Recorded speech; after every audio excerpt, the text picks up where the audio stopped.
Red Nose Day, the Civil War, and Disney Plus are all on this day. Welcome back to On This Day. Today's date is March 19th, 2021. It is the 78th day of the year. There's 287 days left in 2021. It is the 12th Friday and the 89th day of winter. Tomorrow is spring, so congratulations on that. We all made it through another winter. If today's your birthday, your birthstone is aquamarine, bloodstone, or a jade. Today is Red Nose Day. Red Nose Day seeks to end child poverty by funding programs that keep children safe, healthy, and educated. This day aims to use the power of entertainment to bring people together and laugh and have fun. The iconic part of Red Nose Day is the red nose. According to Comic Relief, Red Nose is a calling card that encourages people to come together and share laughs and give the world something to smile about. I just remember Robin Williams putting it on that movie Patch Adams, which was a wonderful movie. All right, let's see what else happened on March 19th. 1865, the American Civil War. The Battle of Bentonville begins. By the end of the battle, 2 days later, Confederate forces had retreated from Four Oaks, North Carolina. Yeah, that was a pretty good battle. For the United States, it was General William T. Sherman, and for the Confederate States, it was Joseph E. Johnson. In total, the strength was 60,000 United States troops versus almost 22,000 Confederate troops. The casualties and losses were 1,500 total for the United States, with 194 killed, 1,100 wounded, and 221 missing or captured. Back then, they had a lot of people that would just leave the battlefield. Nobody knew what happened to them, so they're a little foggy on the exact numbers. For the Confederate States, they had a total of 2,600 casualties with 239 killed, 1,694 wounded, and 673 missing or captured. They believe a lot of those ones just walked away from the battle. 1920, the United States Senate rejects the Treaty of Versailles for the second time. The first time was on November 19th of 1919.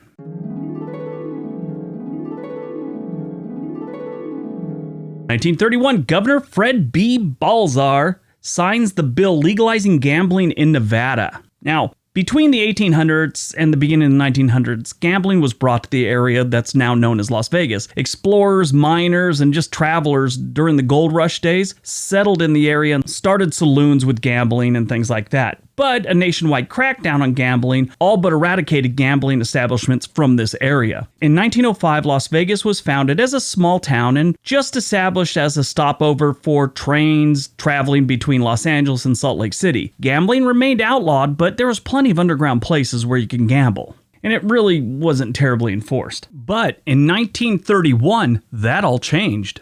And the future of Vegas would also changed forever. First, the construction of the Hoover Dam was started and brought thousands of workers to the town. Gambling was legalized in the city. That brought an influx of money for the city's economy, and the city just blew up. Thanks to people like legendary gangster Benjamin Bugsy Siegel, casinos started popping up in the 1940s. One thing led to another, and Las Vegas became a place where you could gamble, sit at a buffet for 3 hours and eat, and see two flamboyant gentlemen force white tigers to jump through hoops. Sadly, both Siegfried and Roy died last couple years, one in 2020 and one of January of this year. That was sad. I remember when one of the tigers attacked one of them, and that kind of ended the show pretty much. Sad, but I did see that show one time. It was entertaining. I enjoyed it. 1945, World War II. Adolf Hitler issues the Nero Decree, ordering all industries, military installations, shops, transportation facilities, and communication facilities in Germany to be destroyed. Basically, he knew the end was near, and he didn't want to give anything to the Allies, so he said destroy it all, like a burn the crops type move. 1964, over 500,000 Brazilians attend the March of Families with God for Liberty in protest of the government and against communism. Brazil was pretty much a mess back then. I mean, they got serious crime issues. They have some beautiful cities and amazing people. They got some crime issues to this day, but back then they were a mess.